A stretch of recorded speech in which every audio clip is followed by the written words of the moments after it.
유다서 12절, 13절 말씀 오늘 함께 이 말씀에 대해 나누겠습니다. 유다서 4절로 16절 말씀은 이 거짓 선생들에 대한 묘사입니다. 지난주에 우리가 11절 말씀까지 함께 나누었습니다. 오늘은 12절, 13절을 함께 보겠습니다.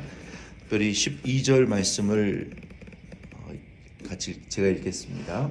그들은 기탄 없이 너희와 함께 먹으니 너희의 애찬의 암초요 자기 몸만 기르는 목자요 바람에 불려가는 물 없는 구름이요 죽고 또 죽어 뿌리까지 뽑힌 열매 없는 가을 나무요.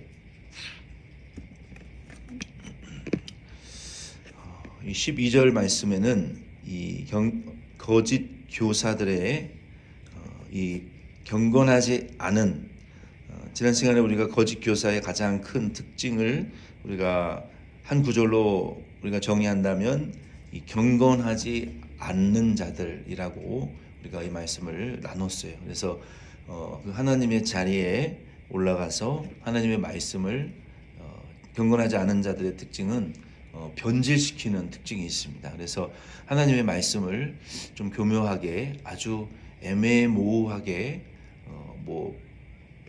99%를 변질시키는 게 아니에요. 99.9%는 놔두고 아주 0.1%의 그 아주 미세한 부분을 이렇게 살짝 변경시켜서 성경인 것 같은데 또 바른 정통 신학인 것 같은데 그 무엇인가가 살짝 다른 그렇게 하나님의 말씀을 아주 교묘하게 변질시켜서 타락시키는 변질시키고 공동체 전체를 타락시키는 이런 아주 교묘한 이 경건하지 않은 행위의 특징들이 있습니다. 그래서 이 경건하지 않은 자들의 또 몇 가지의 문제점들이 있는데요. 이 경건하지 않은 자들은 결국 어떤 이단의 교주만을 말하는 것이 아니라 이 우리가 살고 있는 현대의 이 문명 사회, 현대 사회에 그러니까 물고기로 치면 그 바다로 그러니까 물고기로 치면 강이나 바다, 그러니까 우리가 살고 있는 이 세상의 흐름, 그 기류 자체가 경건하지 않다라는 것을 우리에게 말씀하시는 거예요. 그래서 이 우리가 그러한 세상에 살고 있기 때문에 우리도 그러한 기류에 휩쓸려 참 오염되어서 살기가 쉽기 때문에 우리는 이 말씀에 귀를 기울여야 될 필요가 있어요.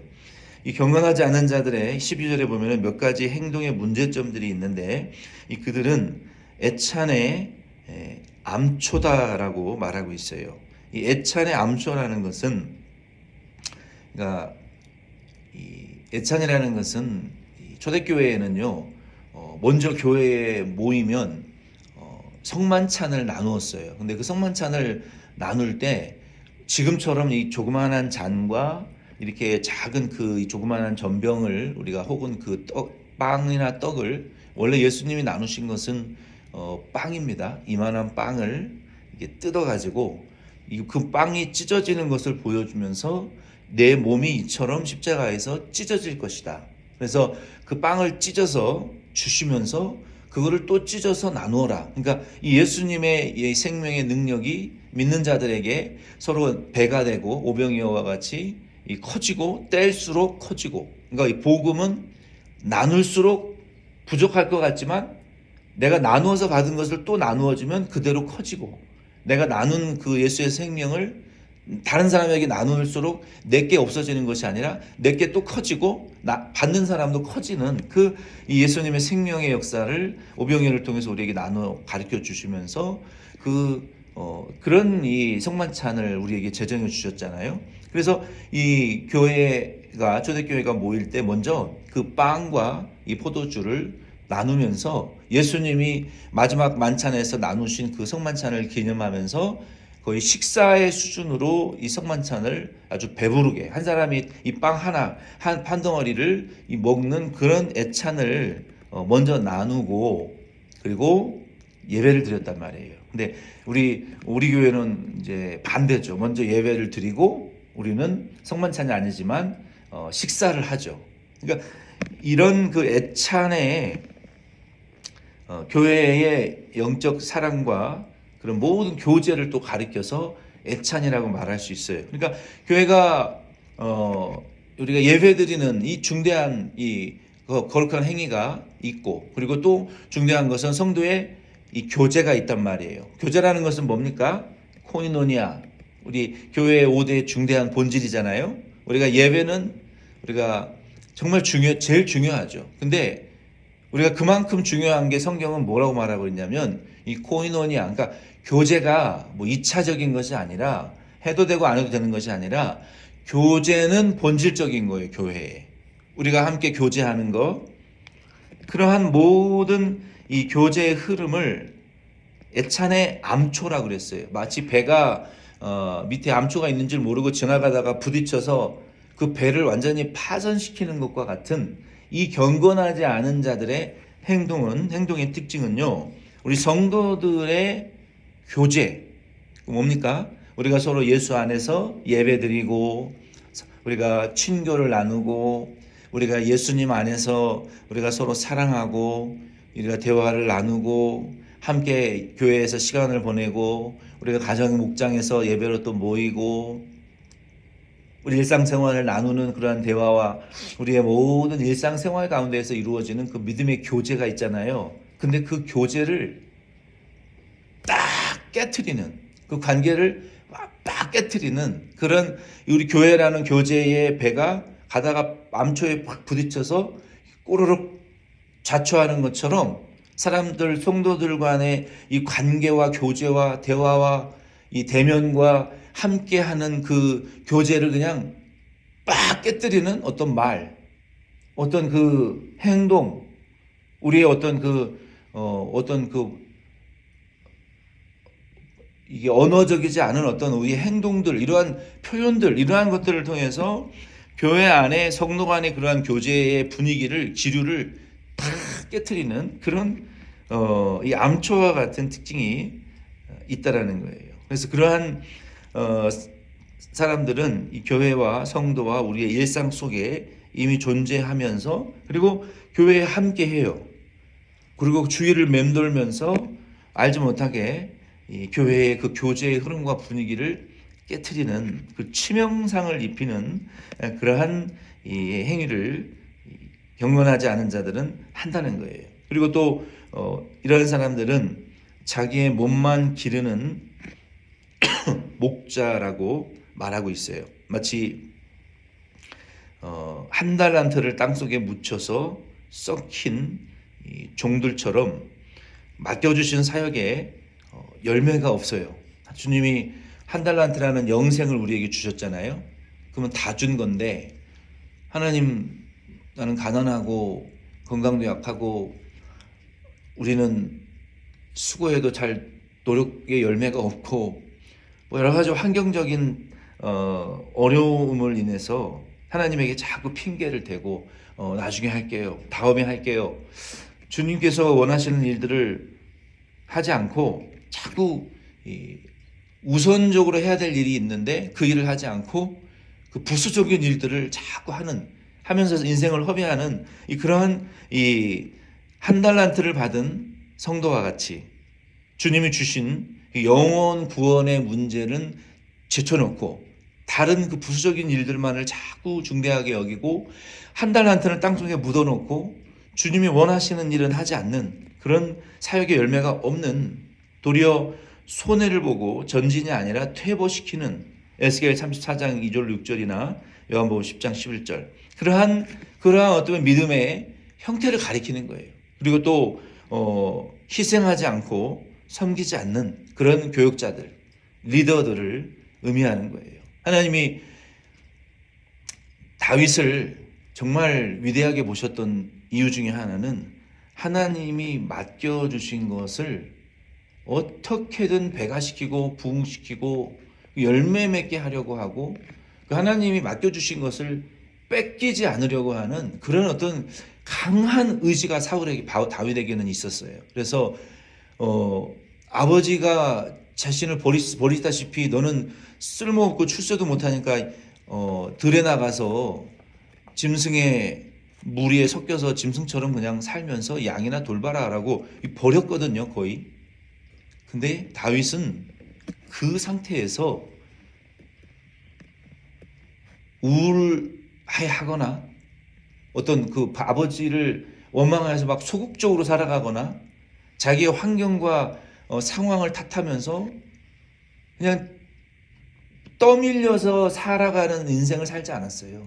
정말 비참한 인생이었거든요. 그런데 그 자기가 키우는 양과 염소의 그 어린 새끼들을 늑대나 뭐 이런 야생 동물들이 와서 물어가면 한 마리도 뺏긴 적이 없었다라고 성경은 말하고 있어요. 그러니까 그 자기가 맡은 이 일에 대해서 정말 소외받고 차별받고 어려운 환경에 처해서 인생을 살아간다 할지라도 자기가 하나님을 향한 믿음을 가지고 그 처한 환경에서 자기에게 맡겨준 일에 대한 책임감이 얼마나 남달랐는지 몰라요. 그래서 우리 학생들과 청년들도 이런 다윗의 태도를 배우셔야 돼요.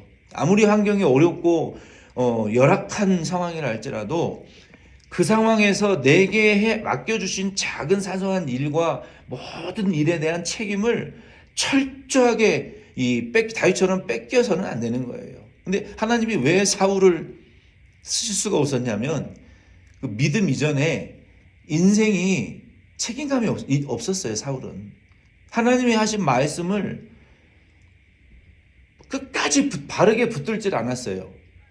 하나님이 그 아갑 왕을 머리를 쪼개라 그랬는데, 그리고 모든 그에 속한 재물과 양들과 염소와 이거를 다 죽이라 그랬어요. 부정한 것이기 때문에. 근데 자기 마음대로 하나님의 말씀을 변경하고 하나님이 하라고 하신 말씀에 대해서 그 끝까지 순종하지 않는, 그리고 책임감이 없었어요, 사울에게는. 그래서 우리도 하나님 앞에 쓰임받지 못하는 이유가 믿음이 제일 중요하죠. 그러나 우리의 태도의 문제가 더 크다는 것을 우리가 성경을 통해서 알아야 돼요. 내가 하나님의 말씀에 대해서 두렵고 떨리는 마음이 있으면, 하나님이 이거는 하지 말라고 했으면 무슨 상황이 오더라도 하나님의 말씀대로 그건 하지 말아야 되는 거예요. 자기의 임의대로 바꾸어 버리는 것은 그건 책임감이 없는 거예요. 하나님이 하라고 한 것은 이거는 인간적으로 해서는 안 될 짓이라고 해도 아과왕을 머리를 쪼개 죽이는 것은 비참하고 정말 잔인한 일이죠. 그 좋은 양과 염소를 왜 다 죽입니까? 갖다가 먹든지 뭐 사울의 핑계대로 제사를 드리면 되는데, 그러나 하나님은요, 인간의 눈에 보기 좋은 거 그거 중요하게 생각하지 않아요. 하나님의 말씀에 하라고 하는 대로 순종하느냐 순종하지 않느냐, 그것을 보시는 거예요.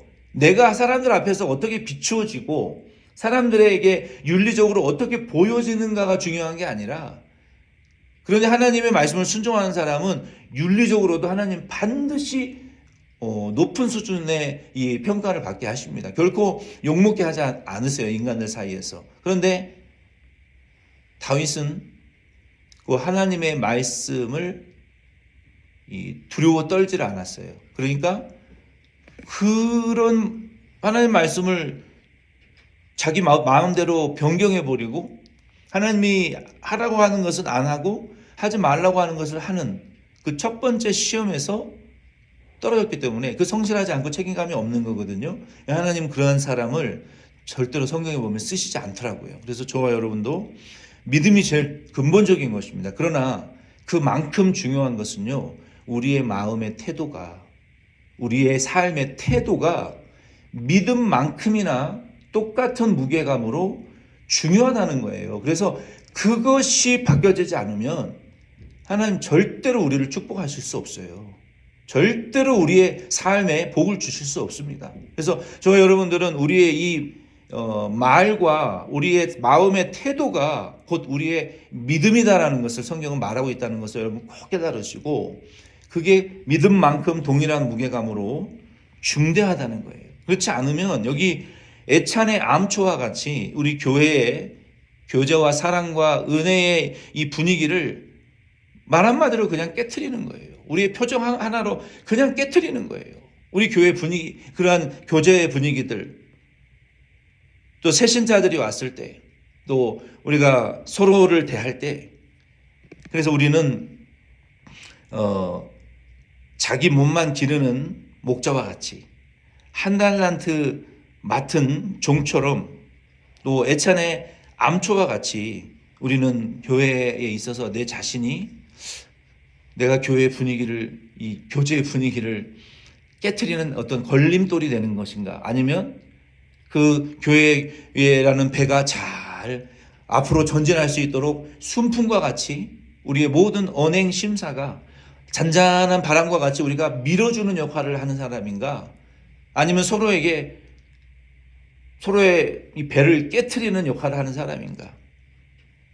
내가 나만을 위해서 존재하는 성도인가, 아니면 나도 기르고 다른 영혼들도 길러내는 그러한 아주 이타적인 그러한 목자인가. 우리가 2024년을 이제 맞이하면서 저와 여러분들이 우리 자신을 좀 돌아보실 수 있기를 바라요. 그리고 이 경건하지 않은 세대는요, 12절 말씀에 계속해서 보면 바람에 불려가는 물 없는 구름이요, 죽고 또 죽어 뿌리까지 뽑힌 열매 없는 가을 나무요라고 말했어요. 이게 진짜 비참한 거예요. 얼마 전에 그 미주 뉴스에 텍사스에선가 거의 막 이렇게 한 10피트 정도 되는 둘레가 죽은 곰같이 생긴 나무인데, 우리도 여기도 이 겨울에 그 잡초들이, 이파리가 막 이만한 잡초들이 겨울에 말라 죽잖아요. 그리고 이제 막 바람이 불면 그게 말라서 뿌리가 뽑히면 그 가지가 이 가시같이 박혀 있는 그 잡초, 그 큰 질경이 같은 그 가지가 바람이 불면 끊어져 가지고 도로에 동그랗게 막 굴러다니잖아요. 근데 그건 아니고 그 뉴스에 나온 그 뿌리가 뽑힌 나무는요, 살아있는 식물이에요. 2m 정도 되는, 그는 죽은 게 아니라 굴러다니면서 바람이 동풍이 불면 서쪽으로 막 굴러다니다가 바람이 안 불면 땅속에 잠깐 뿌리를 내렸다가 자라요.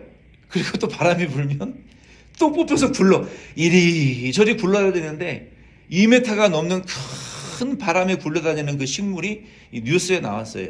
그게 바로 경건하지 않은 성도와 리더들의 특징이라는 거예요. 그냥 바람이 불면 저쪽으로 갔다가 이쪽에서 불면 또 저쪽으로 갔다가, 이 삶이 그냥 태어난 김에 사는 그런 사람과 같은, 그냥 이리저리 밀려서 아무 목적도 없이 그냥 태어난 김에 사는, 하나님의 뜻도 없고요, 받은 달란트가 중요한지도 모르고요, 교회도 사람들에게는 중요하지 않고요, 하나님이 주신 사명도 중요하지 않아요. 그냥 하루 먹을 밥 있으면 되는 것이고, 그냥 이유와 목적 없이 태어난 김에 살아가는, 그런 죄를 지으면서 죄 가운데 살아가는 그런, 이 바람에 불려가는 물 없는 구름이에요. 구름이 있으면 이 목마른 가뭄이 있는 지역에는 비가 오기를 바라거든요, 구름을 보면. 근데 구름은 떴는데 비는 오지 않아요. 그리고 분명히 나무인데, 열매를 맺어야 될 나무인데 그 나무에서 열매는 맺히지 않는, 그리고 결국은 뿌리까지 뽑혀가지고 죽어가는 그런 가을 나무와 같은, 하나님의 진리의 말씀과 은사를 나누어주지 못하고 거짓으로 속이고 굶주리고 실망시키는 교회, 그러한 리더들, 그러한 성도들이라는 거예요. 이와 같은 자들은요, 자신의 목적과 욕심이 맞으면 어디든지 밀려가고 밀려오는 자들이에요. 여기서 사례비 많이 준다 그러면 그냥 교회 1년 하다가 집어 던지고 그 사례비 많이 주는 교회로 가버리는 목회자들 얼마나 여러분 많은 줄 아십니까? 그분들의 이력을 보면 화려해요. 2년에 한 번씩 교회를 바꾼 분들도 많아요. 마음에 안 들면, 목사가 좀 이상한 표정 지으면 딴 교회 가야지. 수도 없이 교회를 바꾸고 교회를 망가뜨리고 타주로 떠나버리는, 이러한 이 경건하지 않은 교회를 망치고 교육자를 죽이는, 성도를 죽이는 그런 성도들도 여러분 얼마나 정말 많이 있습니까? 이런 자들은 뭔가 있는 것 같지만요, 그 무엇인가가 있는 것 같은 것은 자기의 목적과 욕심 외에는 없어요. 열어보면 뭔가 있는 것 같아요. 그러나 그 속에는요, 자기 욕심과 자기 목적이 있는 거예요. 이러한 자들은 자기 욕심과 목적에 맞지 않으면 어디든지 밀려가고 어디든지 밀려오는, 목회자들도 성도들도 마찬가지인, 이러한 자들은 무언가 있는 것 같지만 아무것도 없고 소망도 없고 생명의 역사도 없고 희생도 없는 자들이에요. 왜냐하면 야고보서 2장 17절에 보면은 그 자체가, 그 생명이 죽었기 때문에 그래요. 히브리서 6장 4절로 8절에 보면은 회개하여 다시 새롭게 할 수 없는 자들이다라고 성경은 말하고 있어요. 교회와 양을 부흥시킬 마음도 없고 양육할 마음도 없고 도리어 교회와 양을 잡아먹고 자기의 욕심과 목적을 채우려고 하는 그러한 자들이 이 경건하지 않은 자들이라는 거예요. 오늘 이 말씀을 통해서 우리 12절 한 절 말씀만 우리가 오늘은 봐야 되겠습니다. 오늘 이 말씀을 통해서 우리는 이 경건하지 않은 세대의 특징을 배웠어요. 애찬의 암초요, 또 자기의 몸만 기르는 목자요, 바람에 불려가는 물 없는 구름이고 죽고 또 죽고 뿌리까지 뽑힌 열매 없는 가을 나무와 같은 자들이에요. 오늘 저와 여러분들이 이 말씀을 통해서 내가 그런 자가 아닌가, 내가 교회에 이러한 손해를 끼치는 자가 아닌가, 도리어 유익을 줘야 되는 자들인데 하나님이 시키신 일들을 하지 않고 엉뚱한 일에 우리가 지금 너무 집중하면서 살아가고 있는 것이 아닌가, 오늘 이 말씀을 통해서 우리가 깨닫고 회개하고 함께 이 말씀의 은혜를 충만히 받을 수 있는 저와 여러분 되기를 바랍니다.